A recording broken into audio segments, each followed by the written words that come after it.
I'm Dr. Joe Esposito, and welcome to our podcast, For the Health of It. Remember to subscribe to our podcasts, and I'll help you naturally get well and stay well. The information presented on this program is not intended to take the place of your personal physician's advice, and it is not intended to diagnose, treat, cure, or prevent any disease. Discuss this information with your own physician or healthcare provider to determine what is right for you. Are you suffering needlessly? Dr. Joe can give you advice on how to naturally get well and stay well. Dr. Joe Esposito. What we're talking about today, to start out, we're going to talk about why are you not losing your belly fat? Because I get this question, several times a day usually, and patients come to me or people send questions through the website, drjoe.com, and they want to know why they're not losing belly fat. And I say, well, there could be a lot of different reasons, and belly fat is dangerous. You can have fat on your legs, you can have fat on your arms, and that's bad. But when there's belly fat, it's actually fat around your organs. We call it visceral fat, viscera meaning your organs. And when fat forms around the organs can malfunction. And so that becomes a big issue. So unhealthy eating, of course, is the biggest reason why we have belly fat. But you'll notice that some people like a beer belly type thing. Why does it seem to form in that area? Too many bad carbohydrates and too many bad fats are the recipe, perfect recipe for that midsection expanding. Now, for men, if you have a waist over 40 inches, that's a sign that you need to take serious, dramatic action right away, because that can affect your blood sugar, can affect your blood pressure, can affect your heart function, can affect your hormone levels. For women, a waist over 35 inches is a very serious warning. So that's the kind of the cutoff where we want to be. And if you have those issues, you really need to pay attention to this show. We've done other shows on weight loss too, but this one we're focusing specifically on belly fat. So what do you eat? Of course, everybody says, well, Dr. Joe, I don't know what to eat. If you go to our website, drjoe.com, and just type in, so what can I eat? What you'll see is something will pop up, a lecture that I did, and you can listen to that lecture. And we talk about what you can eat. We talk about breakfast, lunches, dinners, snacks, parties, raising kids. There's nothing we don't cover. Stocking your pantry, unstocking your pantry. So it's a great way for you to learn what to eat. And it's on the website, drjoe.com. It's absolutely free. And you could listen to it and learn a lot as to what to eat. Because a lot of people tell me, Dr. Joe, I'm willing to do whatever you tell me. I just don't know what to eat. I'm just lost. And so we go to our fallbacks. And I did a study once years ago.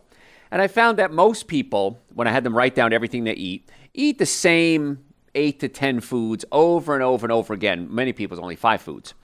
And it's the same thing. It's chicken, it's toast, it's a bagel, it's cereal, it's whatever your main foods are. So what I tell people is this. If we can take those, let's say 10 foods, and replace them with 10 other foods, you're still eating, but you're eating better food. You're making better choices. And so that's what I try to teach my folks, is that you have to eat anyway. You might as well eat good food. And the secret always, and I've said this on just about every show I've ever done on weight loss, is you have to get the bad food out of the house. If you have bad food in the house, you're going to eat it. How often? In my case, 100% of the time. Now, I'm vegan. I've been vegan for about 35 years now. And one of the reasons I did this is, for health, but also a lot of bad foods have dairy in them. A lot of bad foods have eggs in them. And so I said, if I go vegan, at least just vegetarian won't be enough for me. I got to go all the way vegan because I had to play head games with myself. I had to play tricks on myself to get myself to stop eating bad foods. And so I want to eat, has dairy in it, I can't eat it. Has eggs in it, I can't eat it. And that's a lot of the carbohydrates, the breads, cookies, cakes, donuts, pastas. Those are the things that really pack on the pounds. Now, there is something called resistant starch. Now, if you don't know what a resistant starch is, it's really cool. If I boil a potato and I eat it, it's going to have X amount of starch, the carbohydrates that's going to be absorbed, and I can put on weight. If I take that same potato and put it in the refrigerator overnight and then eat it at room temperature or cold, I'm going to absorb 40, maybe 60% less of the carbohydrates. It's a resistant starch, and that resistant starch now actually acts as a prebiotic. It feeds the bacteria in my colon. So if you have pastas and breads, which you shouldn't be eating anyway, but not bread, you can eat them cold anyway, but if you eat pasta warm, it's going to be absorbed more than if it's cold. Now, you shouldn't eat pasta. It's pretty much pure sugar. I'm Italian. Sorry, Grandma. Don't mean to offend you. But if you're going to eat pasta, you can do like lentil pasta or soybean pasta. Now, is it as good as the wheat pasta? It's not. I'm not going to lie to you. A good wheat pasta, good from, imported Italian wheat, it's pretty much hard to beat. But if you have to have the pasta, you could do something that doesn't have the wheat in it. The other thing, if you've listened to the show before, is wheat. I'm not a big fan of wheat because wheat has something in it called gluten. And gluten is made up of something called gliadin and glutenin. And these two proteins are very hyperallergenic, which means they can cause allergic reactions to occur. And they can cause an inflammatory reaction in the body. And when the bowels become inflamed, that inflammation can become systemic. What that means is it can go through the whole body. It goes through your whole system. And so I do recommend, no matter what diet you eat, you stay away from wheat and dairy products. And especially if you have an autoimmune disease. Okay, if you have Graves' disease, if you have Hashimoto's, if you have rheumatoid arthritis, lupus, these are all autoimmune diseases where the body is attacking itself, Crohn's, colitis. And so what we need to do then is we have to calm down the immune system. And the easiest way to calm it down, the fastest way, is give up all wheat and all dairy. And if you do that, no matter what your health situation is, do it for a week. No wheat, not even a little, no wheat, no dairy. Watch what happens. You will be fascinated as to results. You'll probably feel better, less bloating, you'll have more energy, and a lot of that belly fat that you think you have, which is what we're talking about today, isn't really belly fat, it's bloating. And so if you take out the wheat and the dairy products, a lot of that bloating and gas goes away, and the stomach seems to tighten up a little bit. So that's one of the tricks you can do as well. I take a digestive enzyme every time I eat a cooked meal. So on the website, drjoe.com, we have Dr. Joe's digestive enzymes. I take one every day I have a cooked meal. Now, if I eat nothing but raw food, I'm fine. If I eat a salad, if I have, cabbage, whatever it is, if I'm eating raw food, I don't have to take the enzyme. But anytime I eat a cooked food, I had some split pea soup the other day. Took 2 digestive enzymes because that's something that's a little harder to digest. But anytime you have cooked food, your body has to use up its own enzymes to break down the food. If you're eating raw food, it has enzymes in it, and about 60 to 80% of the digestion occurs from the enzymes in the food itself. Cooked carrot versus raw carrot. So much easier to break down a raw carrot because it has its own enzymes in it. So enzymes are going to be a key, and as we get older, our enzyme levels drop, and many times that's when we start to see the belly fat. So I take a digestive enzyme every time I have a cooked meal. You could just be too into food. You eat just too much food. And what happens is, and we'll talk about this a little later, is when you eat sugar, it stimulates the pleasure centers in your brain. And this is why you find yourself, when you start eating bread, you want to eat more bread. If you eat cookies, you want to eat more cookies. Dangerous thing you can do. You can experiment with this. Eat a salad or eat something raw and then go shopping. Okay, go grocery shopping. See what happens. See what food you buy.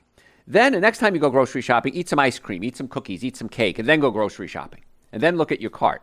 You're going to see totally different food in the cart than when you eat sugar than when you eat something healthy. Because once you eat a little bit of sugar, you want more. And then you negotiate with yourself. You say, well, just this time I'm going to have ice cream. Just this time I'm going to get these cookies because it's a treat. If you're eating healthy, you're able to make more logical decisions. Always. And there's research now on autism and Down syndrome and ADD and ADHD and getting them off wheat and dairy and seeing an improvement in their mental function. So if it works for people with challenged brain function, it's going to work for you as well. So give up the wheat and the dairy and see what happens. You know what? If I'm wrong, like what do I always say? If I'm wrong, I'm wrong. So what? I lied to you. Not the first man to lie to you. But if I'm right, which I am, then you'll say, wow, it really was that easy, Dr. Joe? It really is. I promise you, this is not hard. So if you give up the wheat and the dairy, a lot of that belly fat's going to go away because a lot of the bloating is going to go away. Now, you can go to our website, drjoe.com, and listen to the show we did on weight loss.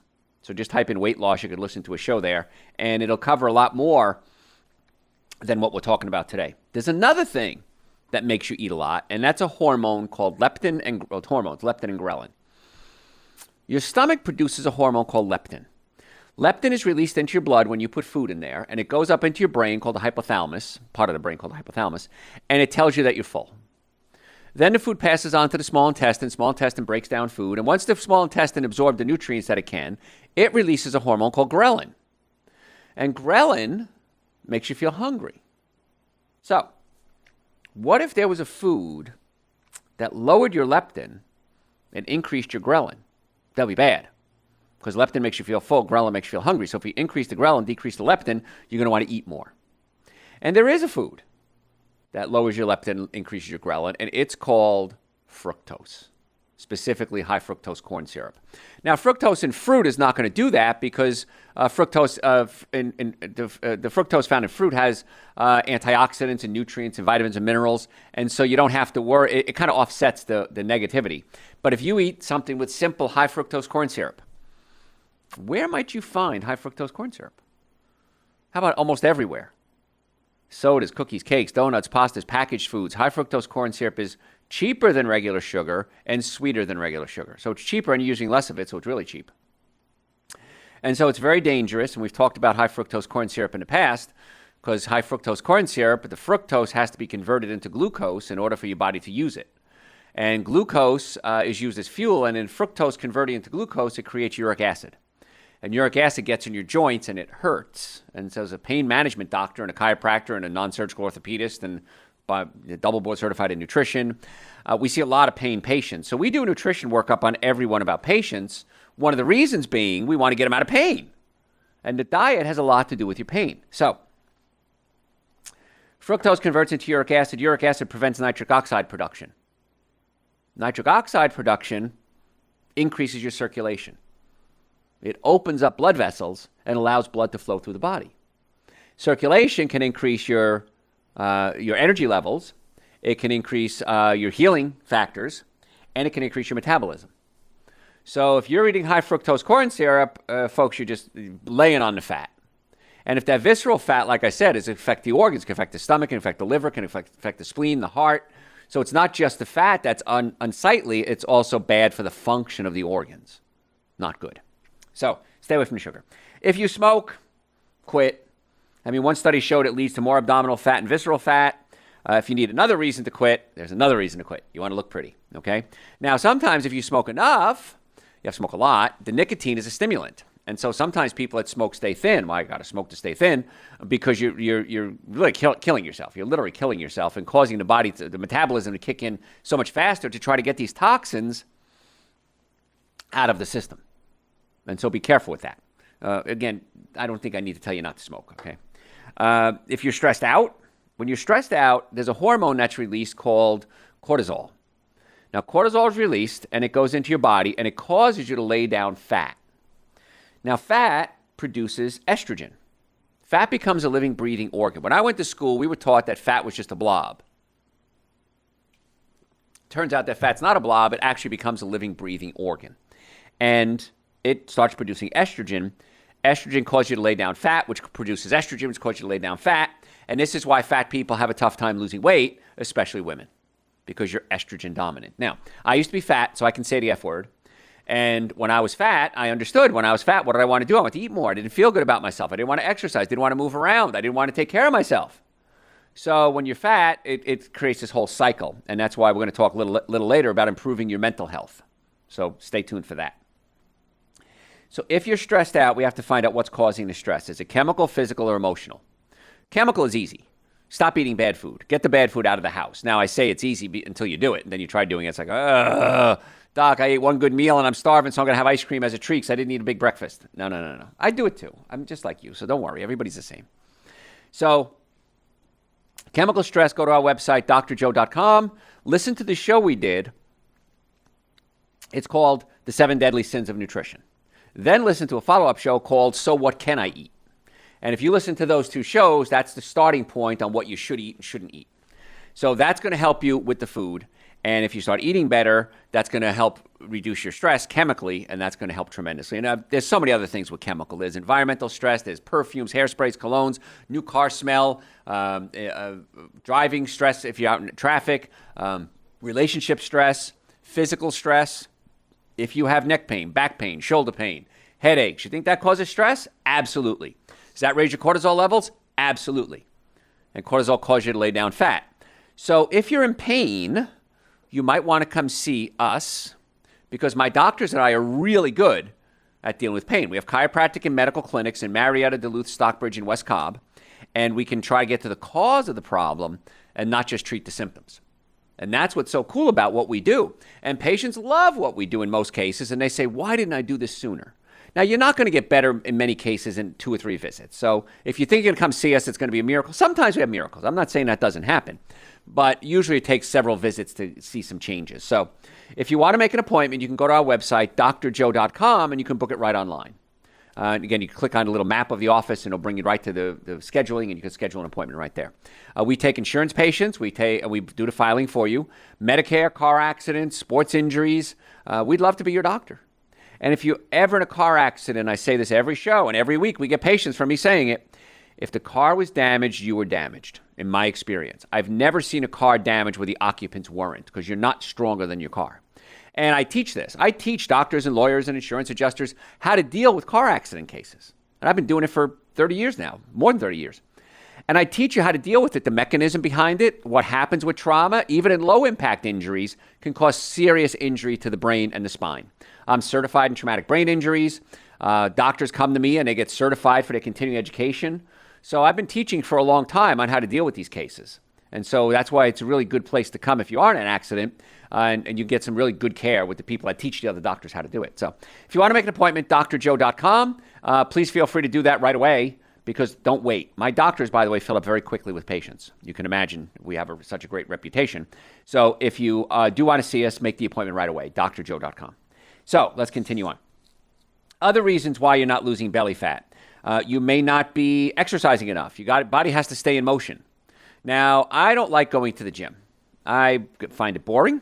Now, of course, with COVID wrapping up, as COVID was coming along there, nobody went to the gym anyway. But I find it boring. And I've got traumatic injuries to my neck and my spine and my back. I have a fracture in my low back. And so there's a lot of exercises, traditional exercises, aggravate my back. So I have to do more non-traditional exercises. Swimming works real well. Hiking works real well. Gardening. I love gardening. I can squat down in my garden and pull weeds and grow my food. And so there's a lot of non-traditional things that I have to do. And that being said, find out what works best for you. If you don't like doing aerobics classes or spin classes or whatever it is, don't do them. Find out what's going to work best for you. I'm more of a doer. You know, I remember when I was in high school, I used to work out. I played football. I was about 210 pounds, and I played football. And my grandfather was a big mountain of a German man, and he worked physically his whole life. And I remember him looking at me one day and saying, "Ugh, you want muscles? Here's a shovel. Go dig a hole." A very profound statement, because not only was he mocking me, of course, but yeah, if you want muscles, use real muscles. You get some productivity out of what you're doing. So clean your house, wash your car, go pull weeds at my house, wash my house. I don't care. So get out there and start moving. And that's really is the best practical muscles you can get. And that's the healthiest kind you can get to. So if you're not exercising enough, get doing it. If you have acid reflux, heartburn, burping, gas, bloating, your stomach might be pushing up into your diaphragm. And that can cause things like acid reflux, heartburn. Then the food isn't being broken down in your stomach properly. It passes into the small intestine where essentially it rots. And proteins putrefy, carbohydrates ferment, and it causes a lot of gas and a lot of bloating. So I know if I start feeling fat, I know right away if I haven't eaten anything bad, my stomach is pushed up against my diaphragm, and I have to get my stomach adjusted. And all my doctors are trained by me, actually, to do stomach adjustments. And the main reason is they got to treat me.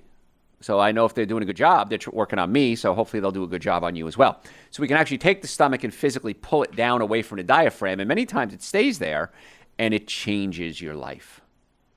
Because I'm dieting, Dr. Joe, I'm eating right, I'm vegan, I eat raw foods, I still got this bloating. It could be a physical problem, not just a chemical problem. And so that's why you got to fix the physical regardless of whether you fix the chemical or not. And then when you do the both, that's when you really start to see those good results. So that's why it's exciting. You want to get that taken care of. We talked about getting the processed foods or the bad foods out of the house. If they're there, you're going to eat them. Sorry, just how it is. Fake meats. I'm not a big fan of these fake meats. They have fake hamburgers and fake hot dogs and fake ham and fake sausages. And I've tried most of them, and they taste pretty good. I like them. However, they're so processed that it's not a health food anymore. It's better than meat. I'm not saying it's worse than meat. It's better than eating the meat, but I still don't like it. And a lot of people get headaches, and I get a headache because when they process a lot of these proteins, like textured soy protein, it creates something called glutamic acid, monosodium glutamate, basically. Or they add yeast extract, natural flavors, and that's monosodium glutamate, and too much glutamic acid gives me a blazing headache. So I've learned that if I eat processed meats, chances are I'm going to get a headache the next day. And so I'm not a big fan of the processed meats. There's so many other vegetables to eat. What do you got to eat a hamburger for? There's plenty of other things you could eat. You like beer, of course. You got to cut that out. Of course, beer is going to make you fat. It gives you the beer belly. It really does. That's not a joke. If you're drinking a lot of sports drinks or energy drinks, those things are very dangerous too. They can affect your metabolism, and they can cause a lot of fat to build up in your belly. So if you open your refrigerator and you're loaded with sports drinks, that's probably something you want to get rid of. When you're thirsty, by the way, your body's thirsty for water. Now, if you're an extreme athlete, you're working out in the sun, you're working out for 40, 50 minutes, sweating hard, maybe you do need to replace some electrolytes. Have a banana. Take some air-dried sea salt, maybe a quarter teaspoon, mix it in a couple glasses of water and drink that. The sports drinks, there's a little tiny benefit to them, but I feel the negatives far outweigh the positives. The chemicals, the additives, the colors, the dyes, the sugars, the artificial sweeteners, far outweigh any benefit you can get that you could just get from simply eating a banana or something along those lines. Another reason you may be getting fat is you're not drinking enough water. Studies show that drinking more water can help you lose weight. Now, choosing water instead of sweetened drinks, of course, is a better choice. I drink a lot of tea, herbal teas. I can't do caffeine, gives me a headache.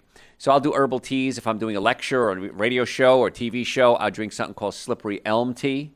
Slippery elm helps coat your throat, so it's nice when you're talking a lot. But please, folks, drink enough water. If just drinking water alone is probably going to help you lose weight. And that's one of the easiest, quickest, certainly cheapest things you can do. Now, there is some genetics involved. Striking the right balance between what you're eating and making sure your abdomen muscles are strong and making sure your spine is healthy, you're taking the right supplements, you can fight that genetic flaw. You can't say, well, I got genetics, I'm going to be fat. You can fight it in most cases, which is nice. You're hungry all the time. Of course, that's a big issue. One of the easiest ways to curb your appetite is the supplements I talk about every day, Dr. Joe's Super Greens and Dr. Joe's Essential Source. They're 2 powders. They taste great. I take a scoop of each, mix it together, and I drink it with coconut milk, almond milk, oat milk, water. I made a smoothie this morning with a frozen banana, and I drink that every day. And when you're hungry, you're not hungry for food. You're hungry for nutrition. So if I'm going to give you a super high concentration of nutrients to start your day, chances are you're going to eat a lot less food. I have patients tell me all the time, Dr. Joe, I can't afford not to take Super Greens and Essential Source. Because when I take it, I eat less food and I save so much money. I feel better, I lose weight, I have energy, I feel it helps every function of my body, and I eat less. Because again, you're not hungry for food, you're hungry for nutrition. So just remember that too. If you're not sleeping well, of course, not getting sleep can certainly have an adverse effect on your weight. Turn off your phone, turn off your laptop, go to bed at the same time every night if you can. Certainly avoid alcohol before you go to bed. If you exercise, I used to play hockey. I play hockey at night. I could not sleep. I'd come home from a game. I was wide awake. So now I realized I can't do that. No, I was in my 30s at the time too, but I can't do that anymore. Because if I do that, I can't sleep. So I got to take a wind down time before I get ready for bed. And I have to start preparing myself. Now, I don't want to wind down too soon, because then if I fall asleep too early, then I wake up at 2 o'clock in the morning. So you got to find that Goldilocks zone. You got to find the perfect time that works for you, and that's going to help your cortisol levels. Because when you're awake, cortisol levels spike in the morning and then supposed to drop toward the evening. If you're kicking in your cortisol late in the evening, it's going to have trouble sleeping, and cortisol, as we said earlier, helps you lay down fat, and fat produces estrogen. Estrogen causes you to lay down fat, and it counteracts testosterone, and so it's a big mess. So, folks, I'm almost out of time for this segment. If you have any questions, send them to me through the website, drjoe.com, drjoe.com. If you'd like to make an appointment, neck pain, back pain, shoulder pain, car accident, we have a medical division. We can do pain management. We can do spinal injections. We can do PRP, exosomes. These are things that can actually help start to regenerate some of your cartilage. It's called regenerative medicine.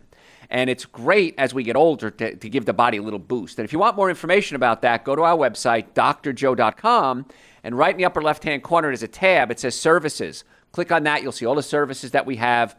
We want to get you well and keep you well. And we take insurance. We file insurance for you, and Medicare, and car accidents and sports injuries. If you're ready to get well and stay well, go to our website right now. Make an appointment, drjoe.com. I'm Dr. Joe Esposito. Hey, tell your friends about the show. Thanks for listening to For the Health of It. Remember to subscribe to this podcast, and I'll help you naturally get well and stay well.